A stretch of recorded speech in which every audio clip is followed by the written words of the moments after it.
Hello, and welcome back to the Tease podcast, where every single week we give you marketing updates, relatable content creation tools you can use in your business, and ways to grow your personal brand. Today, we are talking about some specific content pieces that we're seeing is more like your viral trends, but ways that you can apply them to your business to garner engagement, create more educational content that people actually want to participate in, and how you can continue to kind of grow your brand in the way that we're seeing a huge shift in marketing, virality, and tapping in and tuning in to the audience that is ready and waiting for you. Hi, I'm Michelle Pualani Houston, founder of To Be Honest Beverage Company. We're a non-alcoholic beverage spirit brand, as well as business and marketing And mentor. I'm Joanna Newton, co founder of Millennial Marketer, an agency that helps entrepreneurs create their own digital products. Let's dive in. So, our first piece of content is by the creator, Gabriella Carr. So, we're going to give a little wash really quickly to this and respond accordingly. Answering all the questions I've gotten about trying to get rejected 1,000 times. First, do I have all my 1,000 rejections already written out? No. I do not have a pre-written list of 1,000 things I want to get rejected from because that is insane to come up with that many ideas. So when I come up with ideas, I just go after them. Two, a bunch of people are asking me where I find these ideas to get rejected from. And this is a little hard for me to answer because unless you're trying to become an actor, a voiceover actor, a content creator, a drone pilot, a travel content creator, and an entrepreneur, we're kind of going after different things. So the things that I'm going to try and get rejected from are going to be different from the things that you're trying to get rejected from. I would say choose areas that you want to improve in, whether there's big goals that you have, dreams that you want to follow, a certain career or job that you want. Pick that, find things that you can do in that area to get rejected from. Three, what counts as a no? If I reach out to a company. Okay, I feel like that's good. So, the idea behind this particular piece of content is to be able to pull in your audience and get them invested in a process. So, her entire directive, and now this is not a new directive, this is not her original idea, but she is taking it on this year. So, she's trying to get rejected 1,000 times, or essentially get 1,000 no's. So, what this does for her is allow her to ask for more opportunities, see what's out there, practice being okay with rejection so that you take different risks and better risks in other places. There's a lot of positive psychology behind what she's doing in the actual challenge.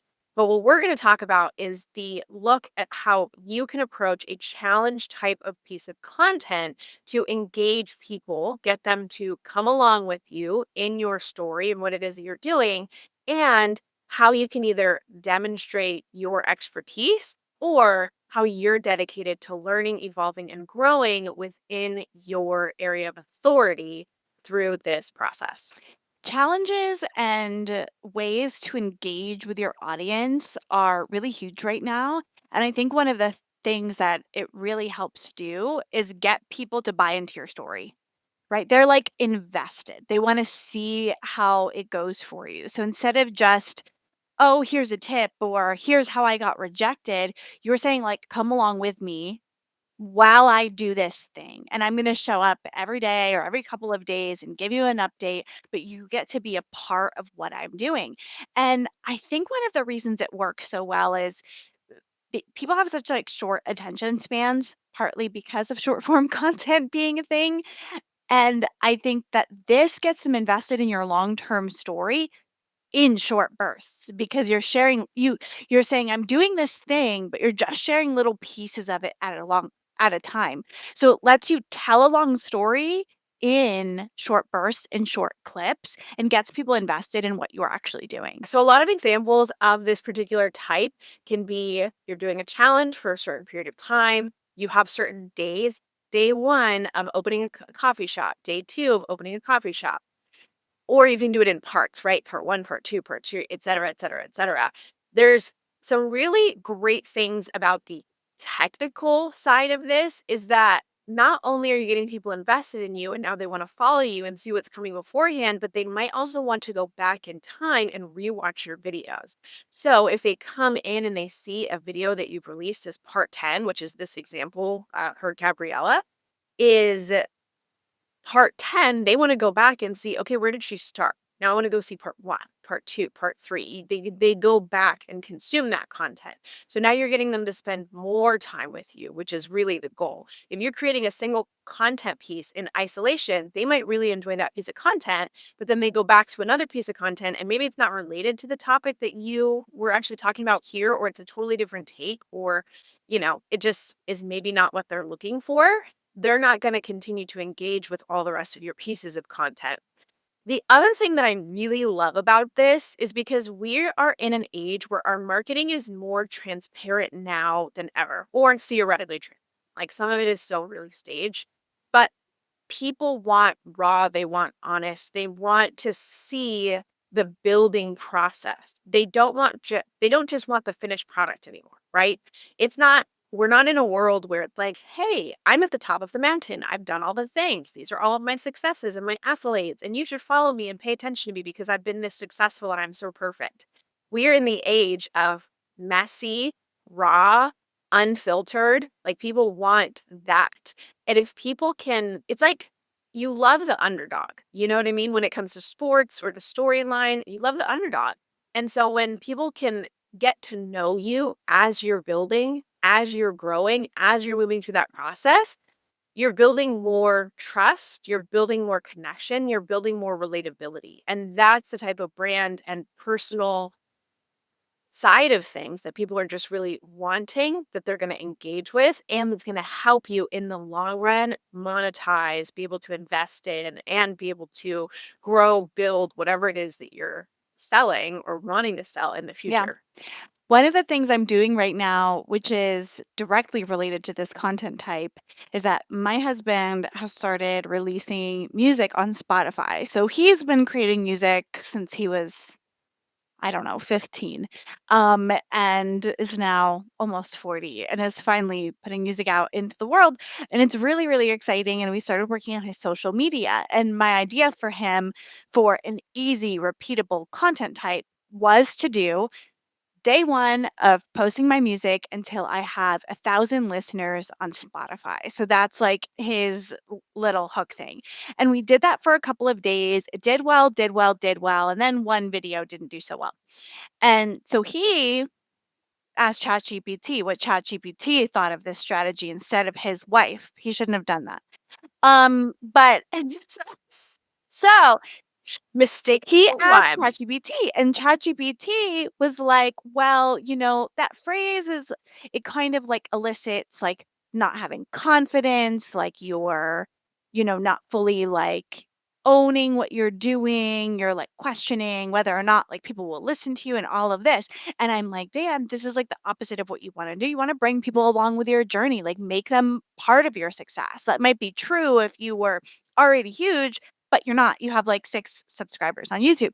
So you're just literally starting from scratch. So I think to spite him and ChatGPT, we posted 2 posts without that phrase on the screen. I just put them in the caption to keep the consistency, but it wasn't on the actual video, and they did terribly. And then I went back to the original strategy and we took off again, got more viewers, more followers, and more Spotify streams. And so, this really works, I think, especially for if you're just starting out, right? We're growing from literally zero, right? And so Yeah. we're in like a zero stage of just like putting songs out on the internet, building an initial following, but you can see the followers come in ones and twos and all of that. And, it's because of that consistency in that story and bringing people in. So I'll keep reporting back on that as just like a real-time case study that we can see how that does and how that helps to grow an account. Yeah, and it is positive. People start to get invested, then they're wanting you to win. It's why that girl who did the smash, it's Mount now smashed. I don't actually remember the name of the brand beforehand, but it was a beverage brand. And she had to get to X number of followers as an intern for this beverage brand company, and then all of her content was smashing these cans of the beverage. It became this huge viral marketing ploy that was incredibly successful because people wanted her to win. There was a villain who was her boss. There was the hero, which was her. She had this challenge. There was a timeline. It had all the good makings of like what people invest in and how to pay out. It was beautiful in all those ways. I listened to the song that you sent me, Joanna, and I love that May is in the end. So Isn't that flippin' so cute? cute. We recorded that, It like, was over a year ago, so it's, like, little Meg. She's older now, but it's really sweet. That's really sweet. I love that. I hope you keep it up. Okay, cool. So we'll see where that challenge goes. But knowing that, it's also a good lesson. You may do 10 of them and then maybe one doesn't do as well. That doesn't mean you pivot right away. You can continue on and keep going. And you never know when part 38 freaking goes viral and now Yep. everything else does too, because now it's associated with that. So don't give up on the strategy.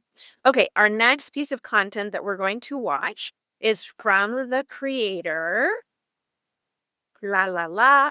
And this is more like, I think, a personal thing, but we're going to talk about how it can relate to you. So describe your ex as a store we want to laugh. And it's just a kind of a visual thing of them like covering their mouth, right? Um, but if you look at it, there's 2.1 million likes, 71.6 thousand comments, 172,000 saves, 303,000 shares. Okay. Now, this isn't necessarily from a business perspective. This is, again, more of a personal account.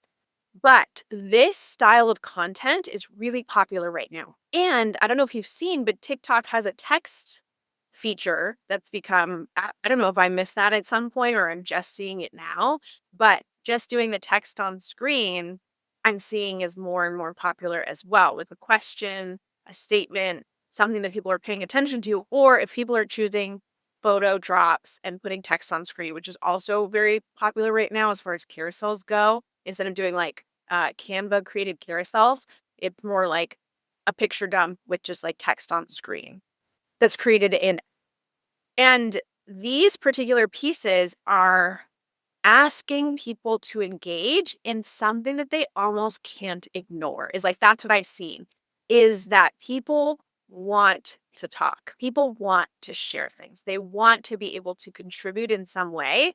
So if you can ask a question that is adjacent to what it is that you do, but can be somewhat controversial or share a particular type of story that's kind of like the tea or drama or anything else, people are on board with that. Yeah. This does a couple of really, really key things that I think business owners can do.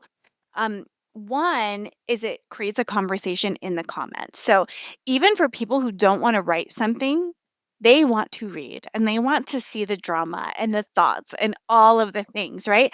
And when someone's reading all of those 71,000 comments, that video is looping over and over and over and over and over again. And your watch time is what goes into your video getting pushed out.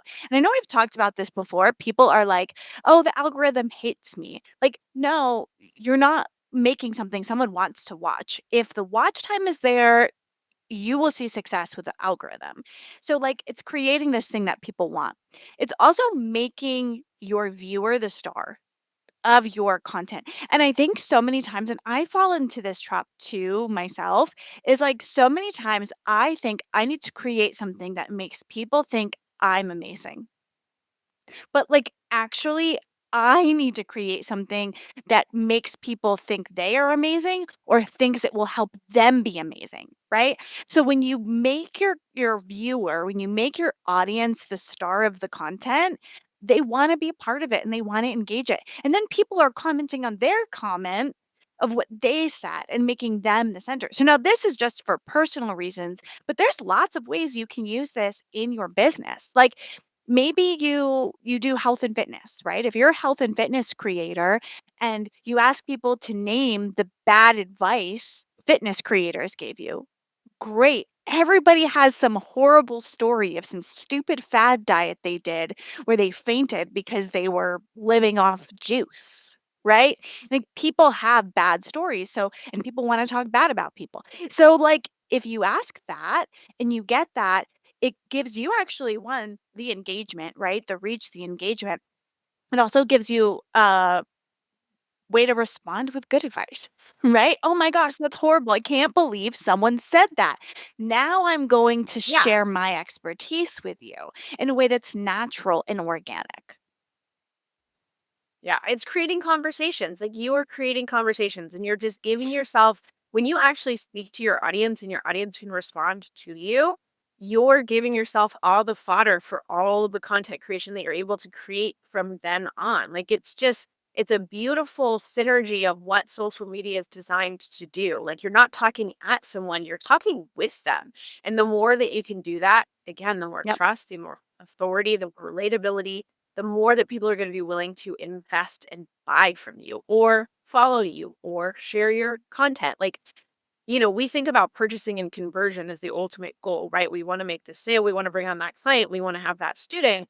But all of those little micro yeses along the way are also important. The follow, the share, the like, the comment, the clicking through to your landing page. Like all of those little pieces are also important and hopefully will eventually nudge them to that decision making process, Yeah. right? So I think this is a beautiful way to be able to ask questions that are related to your niche that might be a little more drama Yeah. inducing and be able to continue that conversation.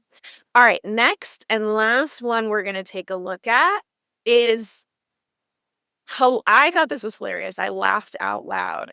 So this was actually on CBS Evening News.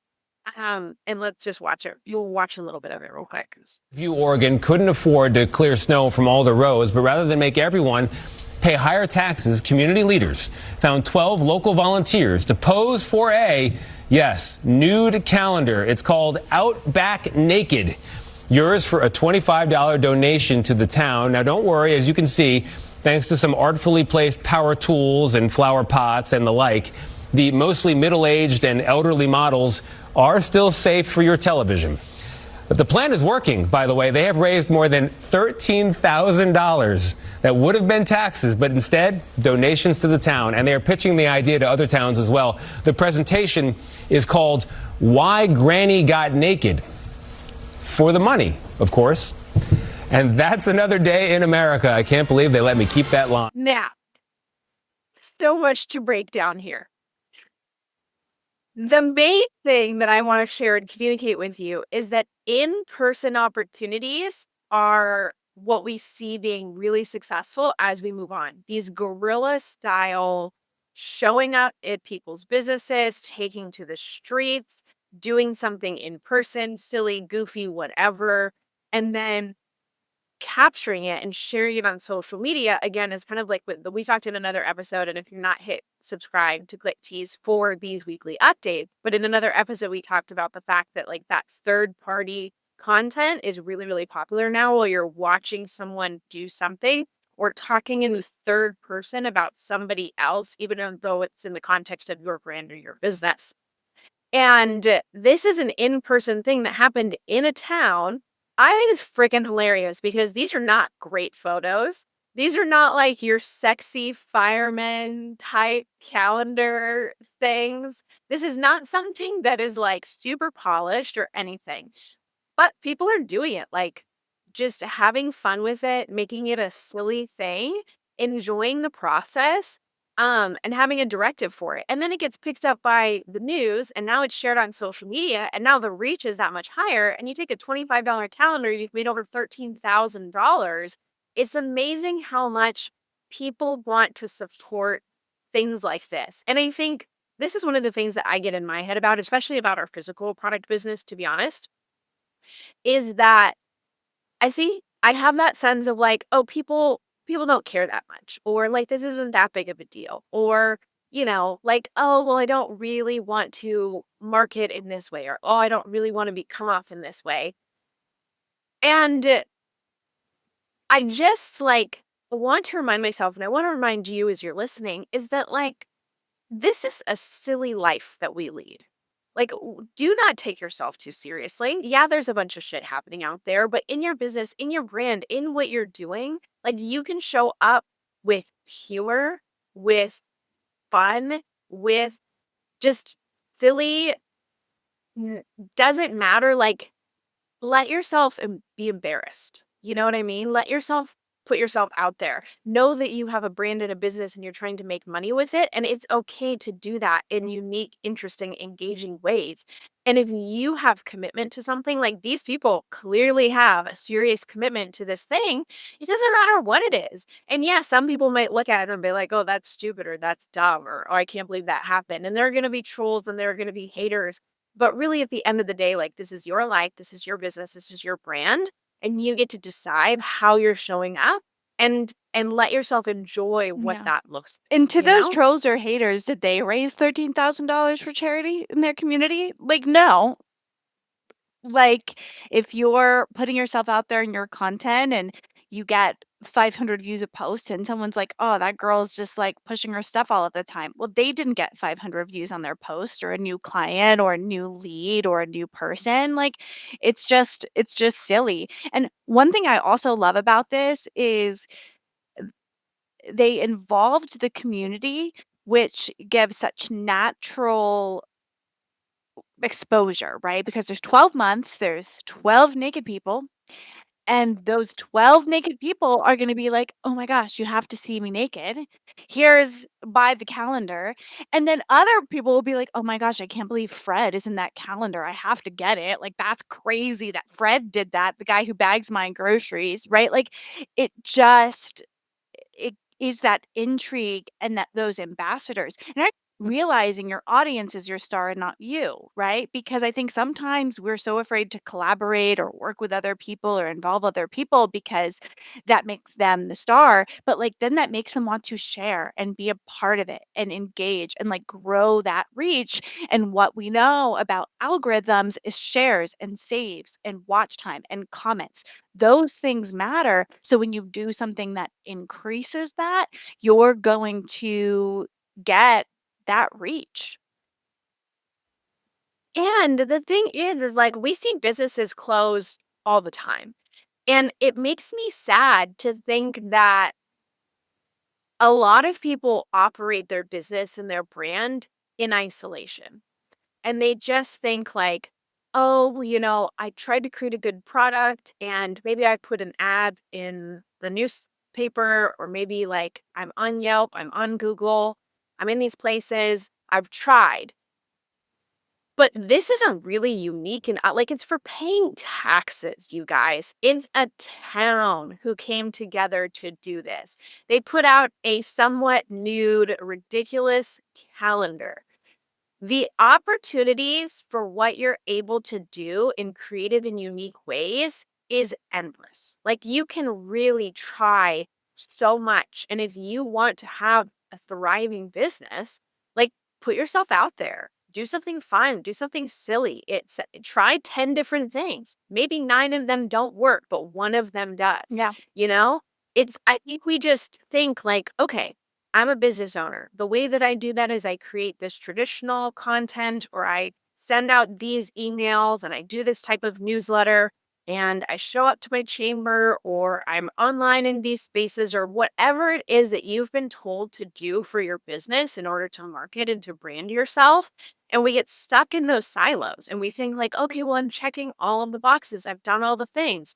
But really you haven't because there is everything outside of the box. There's everything that is the potential of like, when we look at content and Joanna and I study a lot of content to just see like the uniqueness and the creativity or the wild things. We've talked about some car places and what they're doing with their content. And it's not related to cars. It's completely over the top, but you have to just appreciate the way that the landscape has changed and that there is opportunity to do these really cool, fun, and unique things. One totally random story to share before we start to kind of wrap up this conversation is when Thanks was coming out. Thanks is a really popular period panty brand. And I was reading a story about their founder or CMO or somebody who was in charge of, they had secured during Fashion Week in New York and secured uh, um, an opportunity to basically participate and release and announce and everything else. And so they had to think to themselves, like, okay, how are we going to make this memorable? Also, how are we going to get publicists, reporters, high influential people. Like, how are we going to get people to a period panty brand during Fashion Week in New York? And so they sent like a casted mold. The invitation was put into this casted mold. They included like a hammer and mallet, and it was wrapped up in like newspaper. I forget the intent. There was a whole theme to it, like the actual like runway type deal, and what they ended up doing was super cool. But the invitation itself, just to be able to stand out in the first place, was this weird casted mold thing that they had to break open over the newspaper in their office in order to get to in the first place. They could have just sent a random or a piece of paper in an envelope. They could have done a traditional invitation, but they didn't. And so more and more and more, you'll see the businesses and the brands who stand out because they do something innovative, unique. Maybe it takes a little bit more time, energy, maybe there's some resources involved, but at the end of the day, it's like 100 generic outreach will never compare to your very 10 specific, unique, overly interesting ones, you know? So stop trying to be bland and apply to the masses and be traditional, and like focus on what is that unique, interesting, innovative thing and approach that you can take in sharing about your business, your brand, about your product, about your offers. The only thing that this makes me think of, Michelle, is will you be making a scantily clad recipe mocktail book to go with your products? The things that I would do if I could, yes, 100%. I actually wanna have TBH lingerie. Like, I wanna Ooh. have like, I've thought about it, and now you're totally right. Like, we should have a mocktail recipe book because that's, like, that's the entity of our brand, right? Is making mocktails, non-alcoholic options, like, just as sexy, just as sophisticated, just as elevated and enjoyable. And Oh, so, yeah, wait, you're I've got definitely it. I figured it out. here. I figured it out for you. So, your very creative recipe mocktail book should be romantasy themed Love it. because you're Yep. into all of that, Any and so many people are into that, and so they can all be like like friends to lovers. and it's what we'll see ideas and how to like Yeah, get them into my business and brand. Like it's been a thing on my mind. I'm like, ooh, how can I incorporate this? Ooh, how can yeah, I do and it's this? so you. It's very me. It's very on brand. Awesome. Love it. Well, thank you so much for tuning in today to the Click Tease podcast. We like to review this type of content because it's important to stay topical. Now, Joanna and I will never tell you a trend is better than your tried and true marketing principle. That is for sure. But we like to stay up to date on what's changing, whether that's in the algorithm or whether that's in culture and society, and how we can stay attuned to those things so that we can evolve, we can grow, we can pivot in our businesses, in our brands, with our products, and with our offers to match what that looks like. Thank you so much again, and we'll see you next week.